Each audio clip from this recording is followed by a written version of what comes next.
Were you asleep, Torio? No, Cardine, I was not. Sit down. You have been sick. I didn't know until Marina told me. Where did you see her? She passed by the house just a while ago. Damn that woman. So she insisted on seeing you. I told her not to bother you.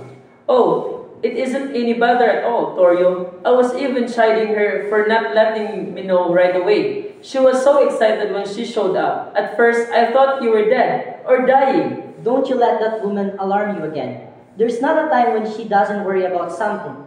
Sometimes, I even think she worries about what will worry her next. But she has a reason to be worried. You look very sick. I'm just a bit feverish, that's all. Your whole body is on fire. How did you get that fever? I don't know. I guess it's the tiny wound on my foot. Maybe you didn't go to the dispensary as I told you. It's nothing anything serious.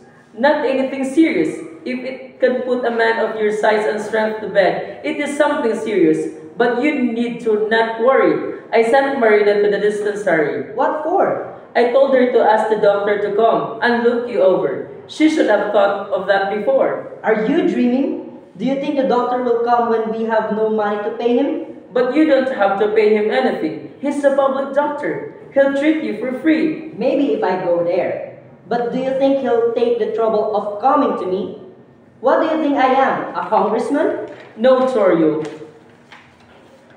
It's alright. I know you can't do it. Not alone. You need me. But don't get impatient. I'll get well sooner than you expect. You don't get what I mean. Torio, I'm giving it up. What? You're giving it up? You're joking. I'm not joking, Torio. But why? Have you found an easier way of making a living? I'm frightened.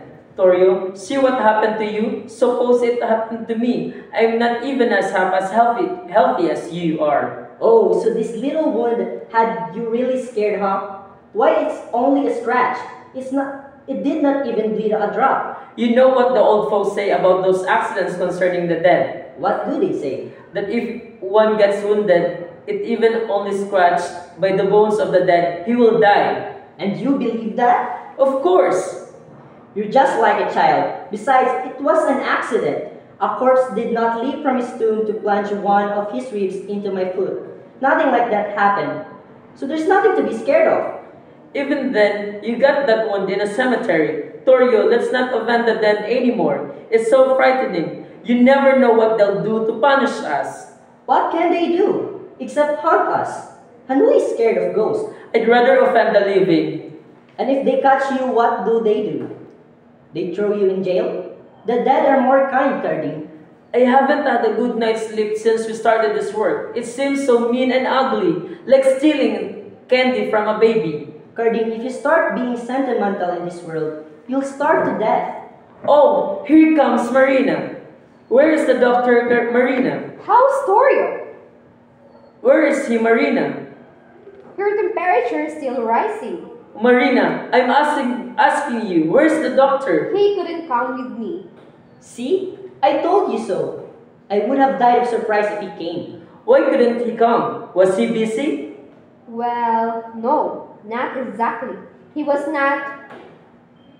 What did he say? He wants us to take Torio to the dispensary. How? He can't even sit up. Who says I can't even sit up? I can. I know I can, if I really try. The doctor must be crazy. The doctor's afraid that instead of paying him, I would beg money from him. If I came, I would have really begged for him.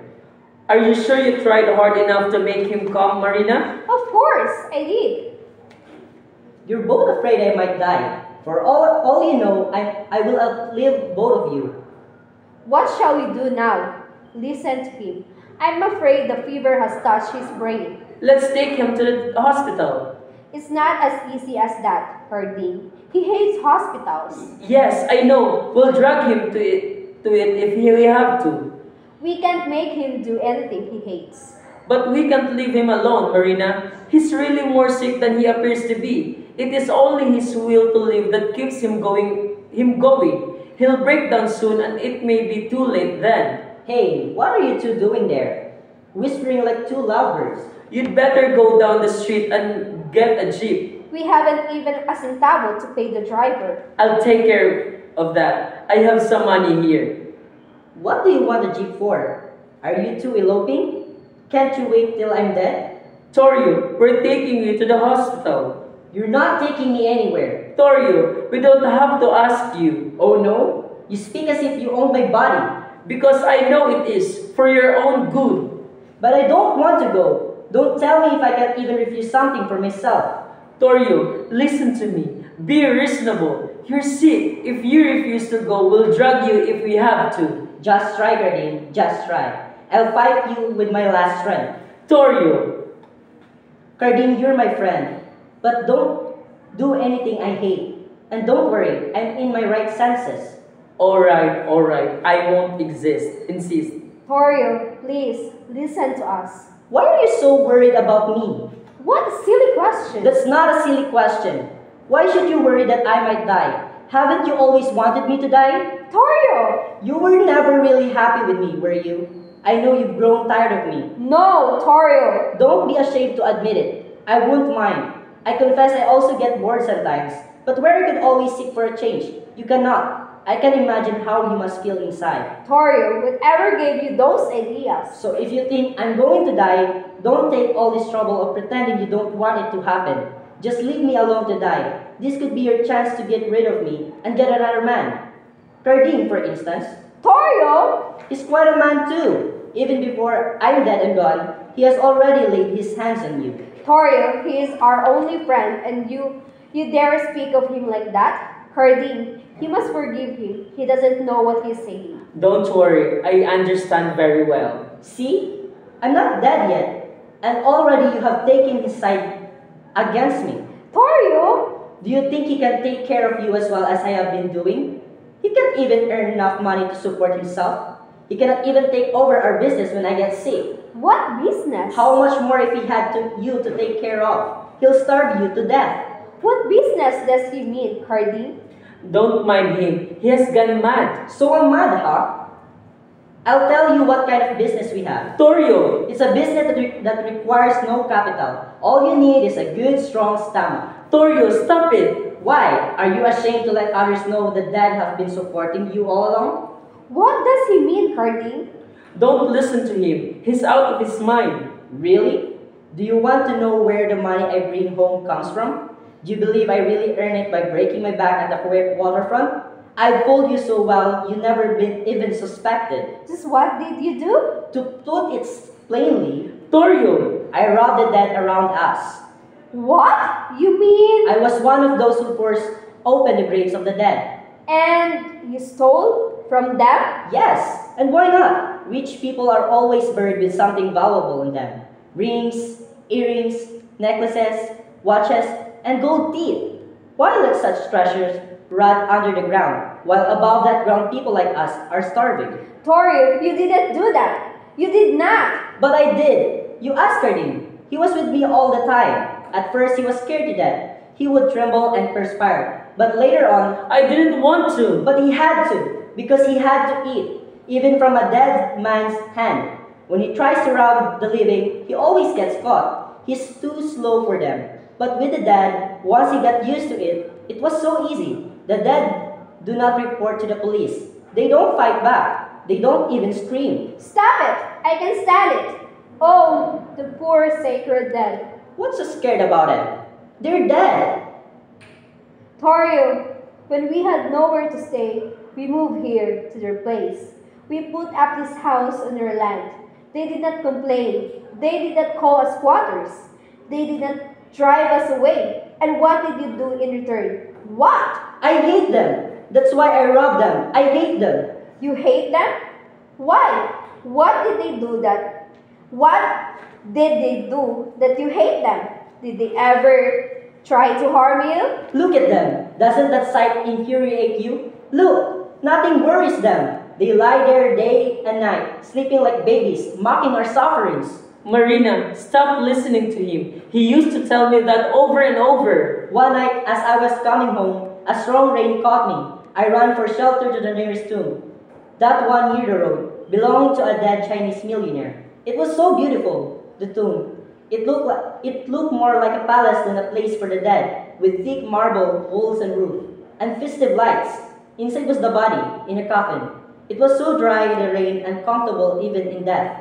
Why should that dead merchant have marble walls and roof to protect him from the rain? While I was outside soaked to the bone and shivering in the cold, waiting to go home to a dark, damp place with a cardboard roof that leaks even in the slightest rain. Why? He's dead, and I am alive. I have more right to the things wasted in him. Don't you think so? Don't you think we need thick walls more than the dead? He must have seen you. Who could have seen us? We used to work after midnight, when everyone was asleep. It was God who saw you doing that evil thing. God who keeps eternal watch over the dead. Why should God keep watch over the dead? Why not over you and me, who are still alive? Oh, what you did is a horrible sacrilege. If you die, heaven will not receive your soul. Even hell will refuse your damned soul. Why do you always say, if you die, if you die, if you die? You don't want me to die? No, why should I? You really want to be rid of me, don't you? Now, I see that you two have been waiting for me to die so you could live together. Maybe that's why a little wound like this can put me to bed. You're praying that I will die, but I'll disappoint both of you. I will live on and on, if only to punish you by denying you the chance to live together. I'm still young. I have 100 years before me. Not all the dead in the world can drag me to the grave. I hate them.